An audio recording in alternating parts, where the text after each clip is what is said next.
खबरें जो आपको सीधे जोड़ती हैं हमसे, जिनका आपकी जिंदगी पर होता है सीधा असर। खबरों की वही तस्वीर,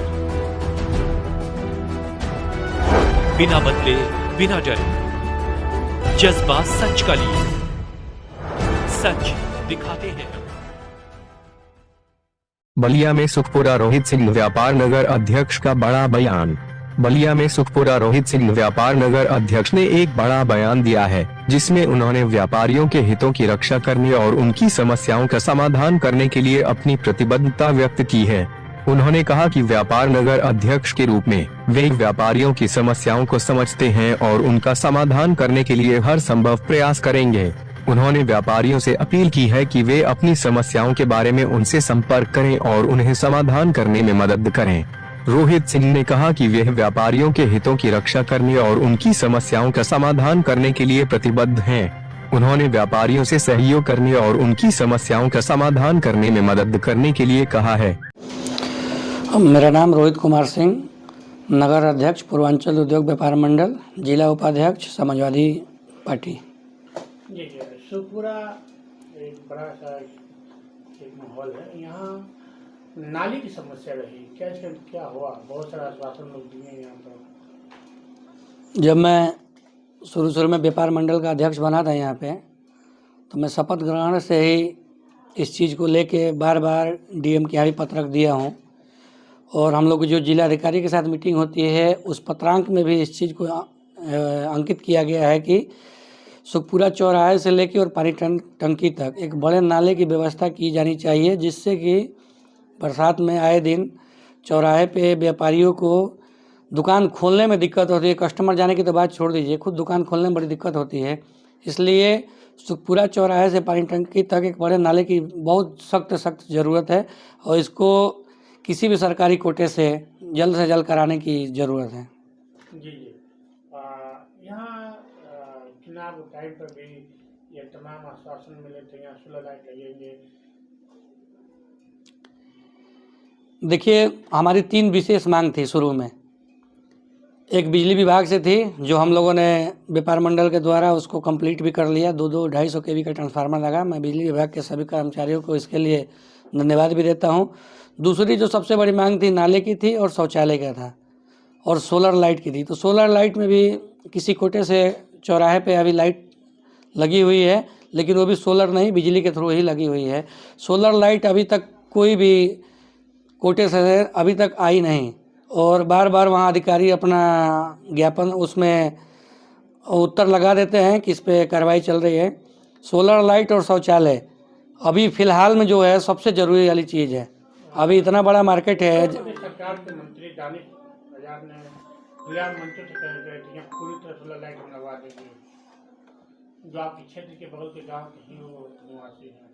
देखिए, मैं मंत्री जी पे कटाक्ष तो नहीं करूँगा कुछ भी, लेकिन जितना वो कहते हैं, अगर एक भी चीज़ हुआ होता है आज तक, तो उनका वर्चस्व बहुत बढ़ जाता है इस मार्केट में। अभी आपको थोड़ा सा व्यापार से हट के मैं अभी हॉस्पिटल पे ले जाऊंगा। बड़े बड़े वादे उन्होंने किए, उसमें भी वो फेल हो गए। तो मंत्री जी का, उनके ही कर्मचारी, उनके ही सरकार के लोग, उनके ही अधिकारी लोड नहीं लेते हैं।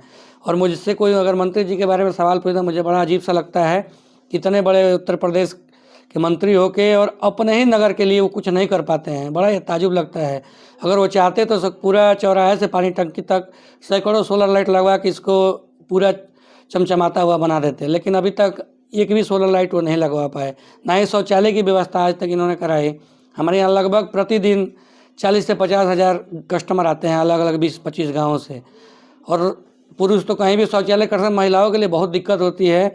और मैं पिछले 1.5 साल से इसको मांग को कर रहा हूँ बार बार, लेकिन अभी तक इस पर कोई कार्रवाई नहीं हुई, और ना ही कहीं अभी तक सरकार के द्वारा, अधिकारियों के द्वारा ज़मीन आवंटित हुई कि हाँ मार्केट में शौचालय लगे, और उससे महिलाओं को जो दिक्कतें होती हैं उसको जल्द से जल्द पूरा किया जाए।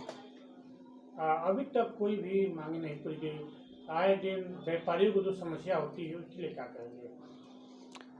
व्यापारियों के समस्या के लिए तो भैया हम लोग हमेशा खड़े रहते हैं, चाहे 12 बजे रात में भी वो लोग अगर हमको याद करते हैं तो हम उपस्थित रहते हैं।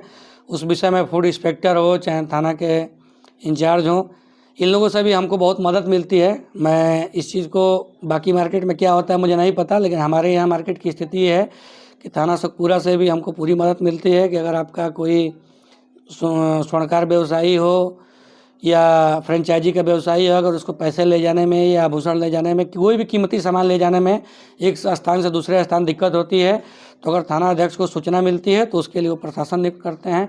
तो हमारे यहाँ तो व्यापारियों को अच्छी सुविधा मिलती है, इसलिए कि जब से हमने अपना कमान संभाला हुआ है हमको हर अधिकारियों से बड़ा इन सब चीज़ों में मदद मिलती है। जिस तरह बात की जाए, आप कह रहे हैं कि सब फूड विभाग कहीं ना कहीं इस समय व्यापारियों को सबसे बड़ा दिक्कतों का सामना झेलना पड़ रहा है।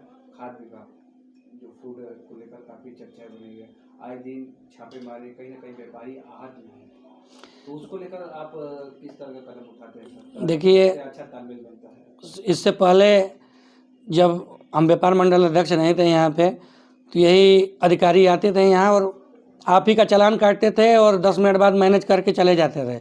लेकिन जब से हमने कमान संभाला है, एक बार उनसे निवेदन किया कि आप चालान काटने से पहले इनको एक बार वार्निंग दे दीजिए, अगर उसके बाद कोई गलती होते तो मैं आपके साथ चल के चालान कटवाऊंगा। तो अधिकारियों को भी लगा कि हाँ कुछ ना कुछ इस मार्केट में होगा, तो हमारे व्यापारी भी सतर्क रहते हैं और अधिकारी भी सतर्क रहते हैं कि कोई अगर गलत कदम उठाते हैं तो व्यापार मंडल के अध्यक्ष से वो पहले उनको उलझना पड़ेगा।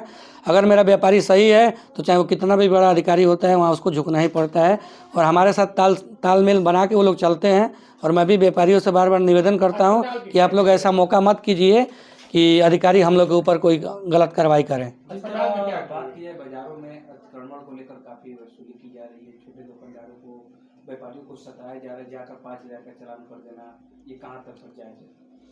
देखिए, इस चीज़ के लिए तो कहीं से भी जायज़ नहीं है। चालान काटना एक अलग चीज़ हो गया और बिना किसी को कोई चीज़ बताए, अगर सामने वाले को पता ही नहीं है कि किस चीज़ का चालान है और आप आके चालान काट देते हैं, हम लोग के जेहन में रहता है तो हम लोग तुरंत वहाँ पहुँच के उस चीज़ को रोकते हैं। आप चालान काटिए, आपको चालान काटने से कोई मना नहीं कर सकता है, हम नियम तोड़ने के लिए अध्यक्ष नहीं बने हैं, लेकिन पहले आप उस व्यापारी को समझाएं कि भैया ये चीज़ गलत है, आगे से ऐसा नहीं होना चाहिए। उसके बाद आप स्वतः चालान काटिए, मैं आपके साथ खड़ा हूँ। अस्पताल में क्या चीज़ है आपका? अस्पताल के लिए हम लोग ने जो आंदोलन किया था, सीएमओ साहब के द्वारा एक टीम भेजी गई थी, उन्होंने हमसे 45-50 दिन का समय मांगा था कि आपके यहाँ जल्द से जल्द हम इस चीज़ को काम कराएंगे। तो कहीं ना कहीं अस्पताल में काम चालू हो गया है और अभी 50 दिन कंप्लीट भी नहीं हुए हैं। जैसे ही 50 दिन कंप्लीट होंगे, एक बार और सीएमओ साहब से मिलकर हम लोग इसको आगे की रणनीति तय करेंगे। अगर जितनी आपकी मांगे हैं, इस मांगों को लेकर आगे क्या रणनीति आपकी रहेगी? अब दिसंबर लास्ट तक हम रुकेंगे इस चीज़ पे। जनवरी में हम लोग जिलाधिकारी के साथ मीटिंग है, वहाँ बैठ के निर्णय लेंगे और वहीं से तय किया जाएगा कि इसको क्या रूप दिया जाए। धरना प्रदर्शन भी होगा? हाँ, देखिए, कोई हमारी मांग पर्सनल नहीं है, उससे पूरी जनता की, व्यापारियों के साथ साथ जो